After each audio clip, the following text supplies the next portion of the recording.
Merhaba arkadaşlar, hoş geldiniz. Ben de size yine bugün çok güzel bir yelek modeliyle geldim.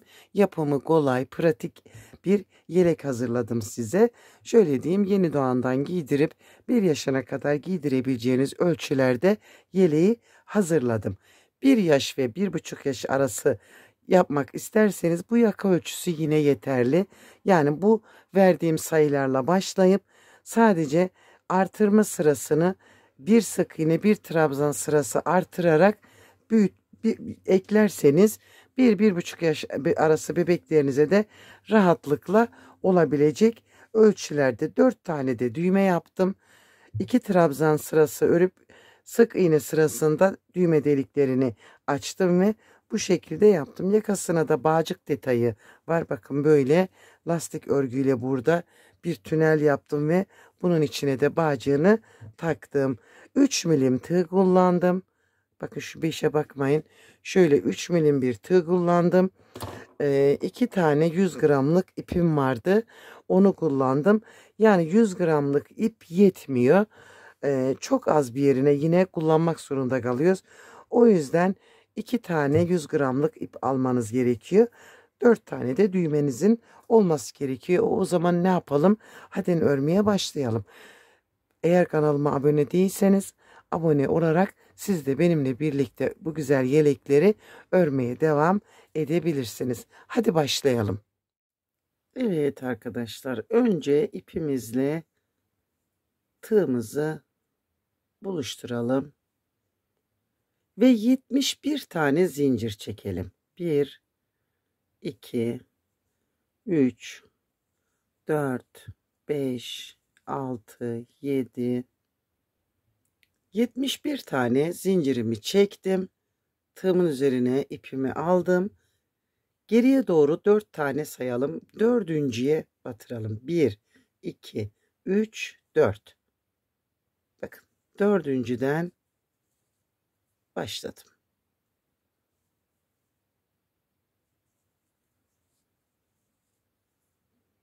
Böyle tüm zincirim boyunca her zincirime batarak trabzan yapacağım. Böyle.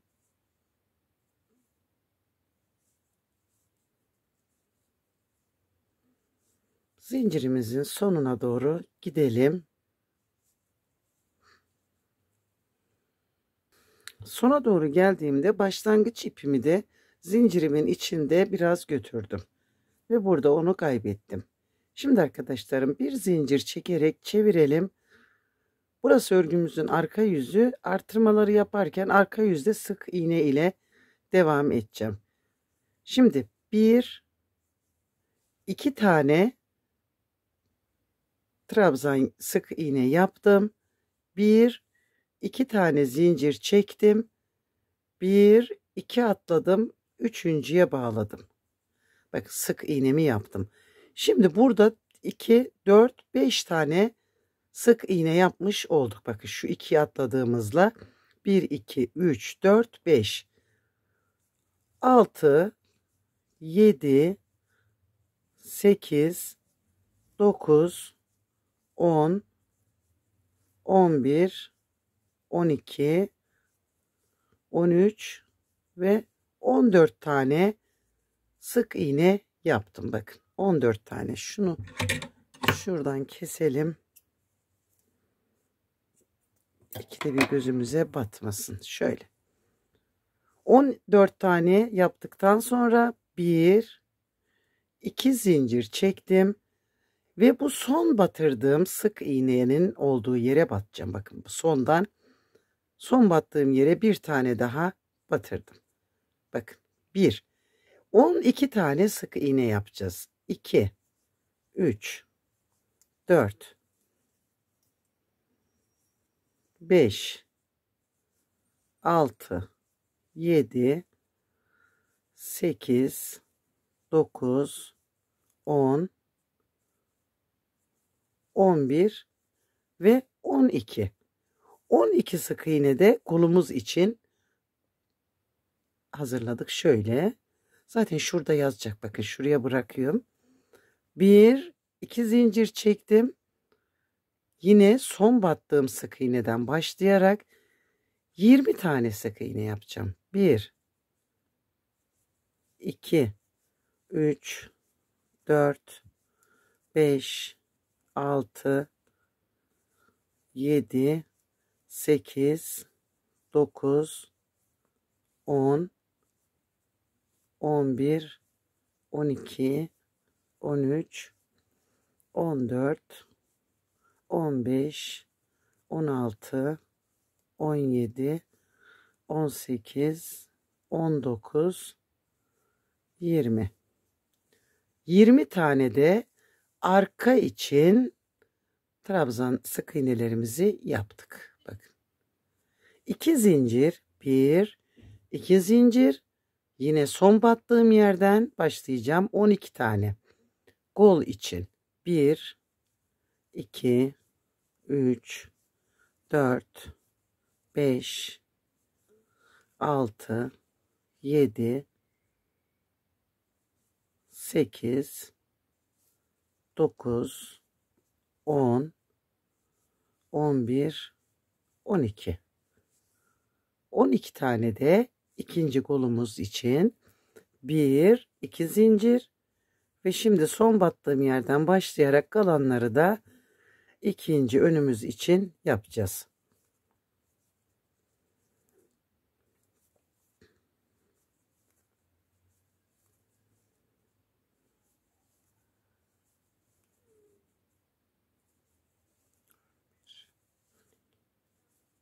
On üç, 14. Şöyle.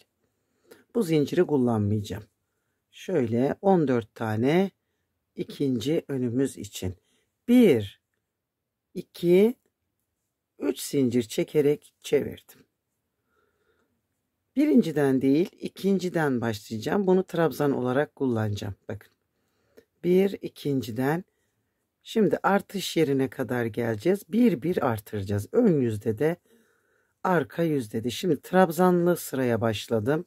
Bakın ön yüzden trabzan yaparak devam edeceğiz. Arka yüzde sık iğne ile. Şimdi burası bizim örgümüzün düz yüzü. Hepsine zincirime kadar geleceğim.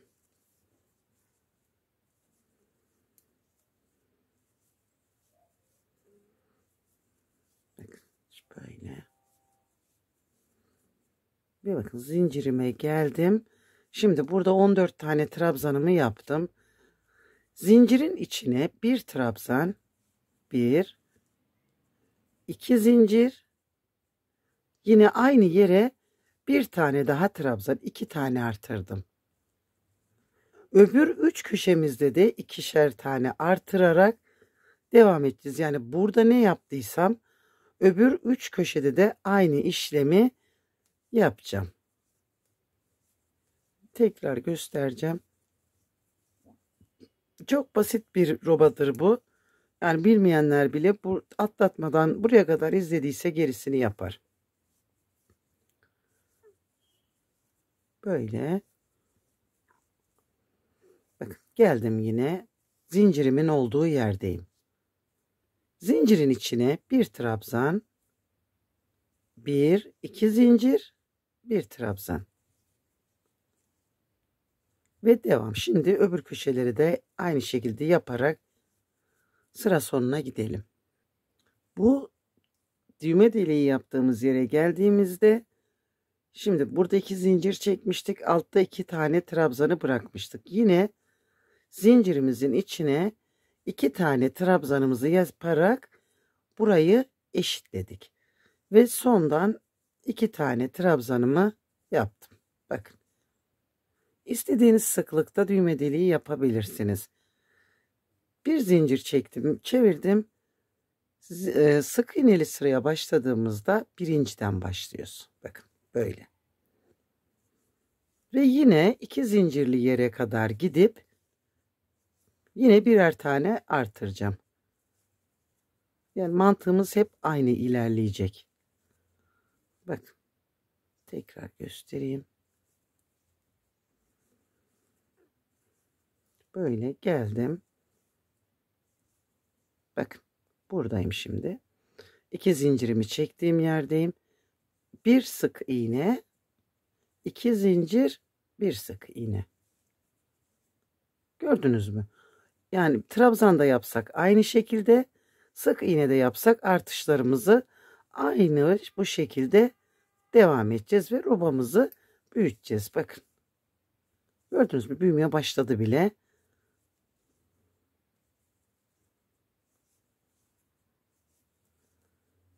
Ve büyütelim robayı. Tekrar bakın göstereceğim. Geldim bakın. Bir sık iğne, bir, iki, tekrar bir sık iğne daha ve devam.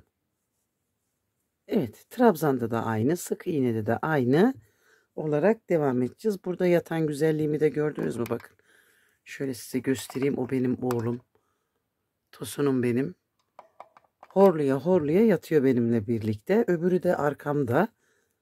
Hep birlikte oturuyoruz, biz çekim yapıyoruz. Öteki de orada bekliyor. Uyuyor, uyanıyor, bakıyor. Evet arkadaşlar, robamız hazır. Şimdi şöyle şuradan göstereyim bakın. Trabzan sıralarını sayacağım. 1, 2, 3, 4, 5, 6, 7. Bu ölçüde 6 aylıkken 5-6 aylık, yani yeni doğandan itibaren öyle söyleyeyim, giydirebileceğiniz bir ölçüye ulaştı burada. Şöyle bir sıra daha artırma sırası, trabzan sırası yaparsanız 1,5-1 yaş üzeri böyle rahatlıkla giydirebileceğiniz ölçülere getirebilirsiniz. Şimdi sık iğneli olan yeri yaptım. Bakın böyle. Sık iğne sırasını yaptım. Ve artış noktasının olduğu yere geldim. Bakın burada şöyle sondayken buraya 2 tane artış yaptım. Hiç zincir çekmeden. 1, 2, 3, 4 tane zincir çekip kolu bıraktım. Ve öbür artış noktasına gelip bakın yine buraya 2 tane trabzan sık iğne yaptım. Ve kolu bırakmış olduk. Bakın kol genişliği gayet güzel. Ve bu şimdi öbür artış noktasına kadar, ayrım yerine kadar sık iğnelerimi yaparak ilerleyeceğim. Böyle. Buraya geldiğimde yine zincirin içine 1, 2, 1, 2, 3, 4 tane zincir çekip kolu bıraktım ve boşluğun içine 1 ve 2. Şimdi sıramı tamamlayacağım. Burası bizim sık iğneyi yaptığımız yer, örgümüzün arka yüzü.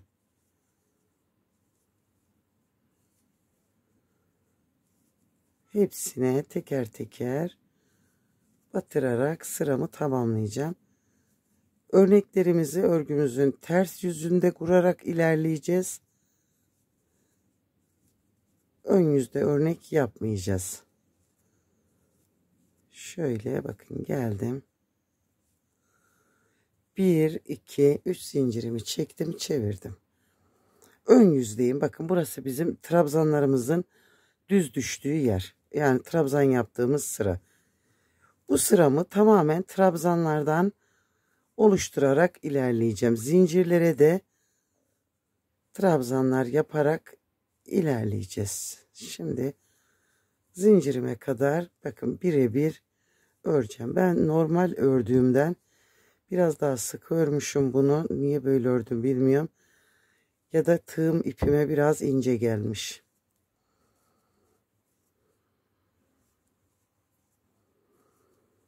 Şimdi bak, zincir olan yere kadar birebir batarak geleceğim.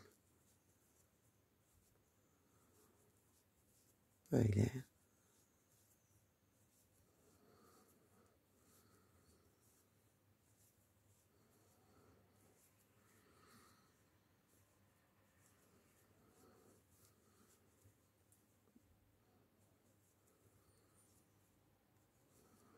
Şimdi bu yaptığım zincirlere de birebir batarak 4 tane trabzan çıkartacağım. Şu birinci zincirim 1 2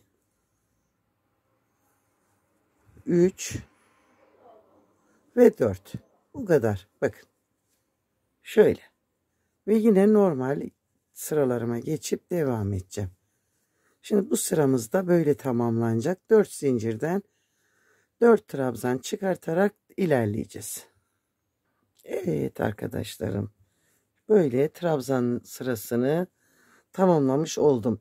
Buraya kadar bakın şöyle 2 trabzan sırası yapıp bir düğme deliği yaptım. Düğme deliklerini istediğiniz sıklıkta yapabilirsiniz. Ben sadece bu kısımda 4 düğmelik yer ayarladım. 2 trabzan sırası bir düğme deliği. 2 trabzan sırası bir düğme deliği olarak geldim. Şimdi örneğimizi kurmaya başlayacağız. 3 zincir çektim ve örgümü çevirdim. Baştan 1 2 bakın şu zincirle 3, bu da 4. Ön biyeyi bu şekilde devam ettireceğim. Çok zahmetsiz bir örgü oluyor bu. Bakın şimdi arkadaşlarım.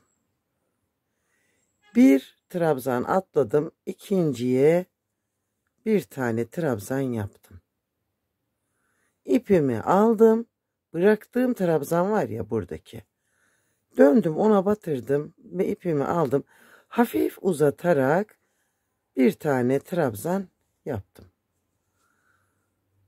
Bir trabzan atlayıp ikinciye şöyle trabzanımı yaptım. Bıraktığıma geri dönüp buraya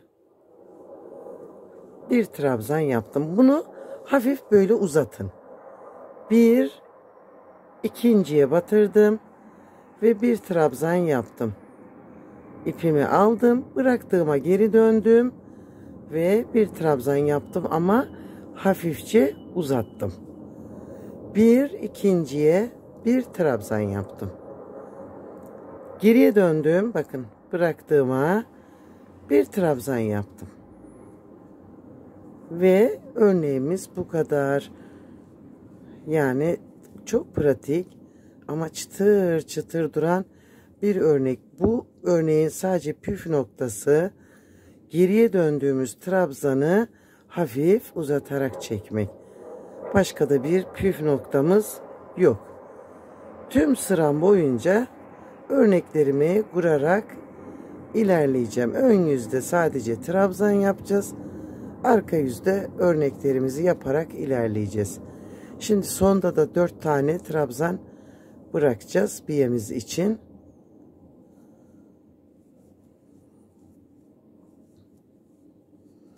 Şöyle bakın. Şimdi çevirdiğimizde burada daha farklı duruyor. Ön yüzde. Sıramızın sonuna geldiğimizde yine bakın burada 4 tane trabzanım var. Bir eksik, bir fazla batırmış olabilirsiniz. Burada ayarlamanızı yapabilirsiniz. Bakın 4 tane kenar biyesi için burada da yaptım. 1 2 3 zincir çektim. Çevirdim. Çünkü bu trabzan olarak kullanıyorum bu 3 zinciri. Hemen ikinciye batırıp bu sıramı boydan boya trabzan sırası yapacağım. Böyle. Bakın. Birebir batarak sıramızı tamamlayacağız. Arka yüzde örnek, ön yüzde trabzan. Bu şekilde. Evet arkadaşlarım, şimdi ne yapacağız? 1 2 3 çevireceğiz. Önce 4 trabzanımızı yapalım. Birinciye değil ikinciye batırdım. 3 4 böyle. Ve tekrar örneklerimizi kurmaya başlayacağız. Bir atlayıp ikinciye bir trabzan. Bıraktığımıza geri dönüp hafif uzatarak çekip bir trabzan. Bir atladım ikinciye Ve böyle tüm sıramı yine örneklerimle devam ettireceğim. Bakın şöyle, gördünüz mü? Ben bu örneği de seviyorum. Ben her örneği seviyorum gerçi. Hepsi güzel oluyor. Yeter ki düzgünce yapalım. Sevgimizi de katalım ve örelim. Evet. Şimdi ne yapacağız? Boyumuzu böyle uzatacağız.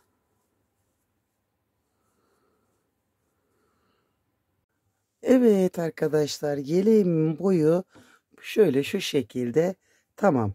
1, 2, 3, 4, 5, 6, 7, 8, 9 örnek sırası yaptım. Ve bakın 9. örneğimi yaptım. Düz yüzdeyim şöyle. Şimdi buradan kenar tığlaması yaparak ilerleyeceğim. Bakın şimdi. Baştakine, buna değil önündekine bir sık iğne yaptım. 1, 2, 3 zincir çektim. Aynı yere yine bir sık iğne yaptım. Bir atladım, ikinciye bir sık iğne. 1, 2, 3. Aynı yere tekrar batırdım. Bakın şöyle minik minik tığlamalarımız olacak. Bir atladım, ikinciye batırdım. 1, 2, 3. Aynı yere tekrar bir sık iğne yaptım. Bir atladım, ikinciye 1, 2, 3 zincir, aynı yere bir sık iğne. Bir, ikinciye 1, 2, 3. Aynı yere bir tane daha. Ve bu eteğini böyle bütün etrafını yapacağız gerçi. Bakın böyle, şimdi sona gidelim. Evet arkadaşlar, böyle eteği tamamlandı. Şimdi buradan bu önünü tığlayacağım. Bu isteğe bağlı. İsterseniz yapın. Bakın sonuncuya batırdım ve buraya zincirimi çekerek şöyle köşemi tamamladım. Burayı tığlarken bu trabzanların bakın batış noktaları var, tepe noktaları. Böyle buralar boşluğun içine değil de buraların içine batarak yapacağız. Bakın 1, 2, 3. Trabzan boşluklarına batmayacağız. Bakın bağlantı arası var burada. Oraya şöyle. Böyle. Sonra bu araya bakın. 1, 2, 3. Öbür batış noktasına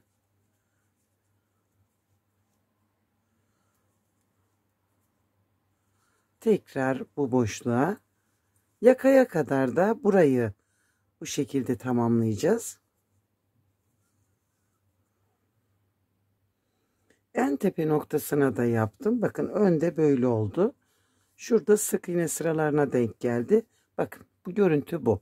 Şimdi yakayı dönerken burada ne yapmıştık? Bir sıra trabzan yapmıştık. Şimdi bağcık takmak için buraya bir tünel yapacağım.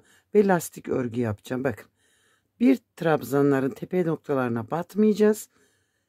Boşluğundan alarak, bakın trabzanı boşluğundan alarak bir trabzan yaptım. Sıradakini arkadan tığımı taktım. Boşluktan bakın trabzanı aldım ve bir trabzan yaptım. Şimdi öndekini bakın ve bir trabzan yaptım. Şimdi arkadakini bir önden bir arkadan. Bakın önden arkadan. Yakayı da böyle yapacağız. Buraya bağcık taktığımızda mükemmel bir şekilde duracak. Ve burayı yapıp öbür önü de aşağıya kadar yapıp bitireceğiz. Kollarını da aynı şekilde tığlayacağız. Etek ucunda yaptığımız gibi bir atlayıp ikinciye yaparak kollarını da aynı şekilde tamamlayacağız. Şimdi ben burayı oraya kadar öreyim. etek ucuna kadar devam edeceğim. Bakın şöyle bir görüntü elde edeceğiz. Evet arkadaşlarım, şöyle göstereyim. Bakın kollarını da aynı tığladım ve bitirdim. Yakamız da böyle güzel oldu. Şimdi bu yaptığım zinciri, ipimi 2 kat yapıp esnetip esneyebildiği kadar o şekilde yaptım. Ve bakın nasıl yapacağız bunu şimdi. Şöyle şuraya iğneme takacağım bunu. Ve bura var ya yaptığımız tünel. Bakın. Şimdi bu en son ördüğümüz değil de altındaki trabzana, her bölüme bakın. Önde gözükenlere, önden aldıklarıma böyle birer birer hepsini tığımın üzerinde, iğnemin üzerinde bakın. Buradan geçirdim. Şu üstte yaptığımızdan değil. Alttaki duranlardan. Ve böyle. Umarım buraya kadar sabredip izlemişsinizdir. Bütün detaylarıyla anlattım. İnşallah beğenir, paylaşır, destek çıkarsınız. Siz bunu yapmaya başlayın. Ben size yeni modelle geleyim. Şimdi durdurmayacağım, şurayı görün diye bakın. Şöyle uçlarına pompon takabilirsiniz, püskül yapabilirsiniz. Ama boncuk düğme takmayın. Bebeğiniz ağzına alır, yutar, görmezsiniz. O yüzden işinizi sağlam alın. Bir iki tane de yapmıştım ben boncuklu falan. Sonra vazgeçtim. Bir an hata yaptığımı anladım ve şimdi kullanmıyorum aparatlar. Böyle.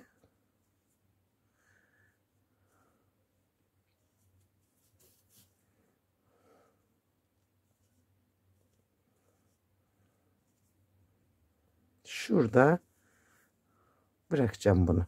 Bir tane, son bir tane de bıraktım. Ve şöyle çektim. Çok güzel oldu. Şahane oldu. İpim biraz sert olduğu için biraz güzel durdu. Evet arkadaşlarım. Yapacak arkadaşlarımın şimdiden eline koluna sağlık. Kolay gelsin. Hoşça kalın. Sevgiyle kalın. Abone olup benimle kalın.